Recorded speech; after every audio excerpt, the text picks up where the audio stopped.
যুবক তুমি কেন কবুল পড়ে বিয়ে পড়ো, আমার তো বুঝে আসে না। বাবা আপনি কেন আপনার ছেলেকে কবুল পড়িয়ে বিয়ে দিচ্ছেন, আমার বুঝে আসে না। ভাই আপনি কেন আপনার মেয়েকে কবুল পড়িয়ে বিয়ে দিচ্ছেন, আমার বুঝে আসে না। আপনার মেয়ে হলুদ কাপড় পরে, মাথার মধ্যে খোপা দেয়, 3 জনে এসে দুধ খাওয়ায়, 4 জনে কোলে নিয়ে নেয়, 6 জনে গান বাজায়, 10 জনে এসে হলুদ মাখে, শুধু বুঝি মৌলবি দিয়ে কবুল পড়ালে বুঝি মুসলিমের বিয়ে হয়।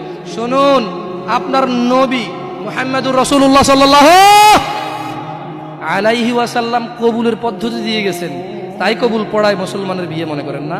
কিন্তু বাকি যেগুলো করেন এগুলো কার পদ্ধতি? কার? মিথ্যা কথা বলবেন না। হুজুর ডেকে খুতবা পড়ে কবুল পড়ে বিয়ে কার পদ্ধতি? আল্লাহ নবীর। এই গান কার পদ্ধতি? কেন করতেছেন? ওটা তো আপনার বিয়ের অংশ, বিয়ে না হলে তো বাজাতেন না।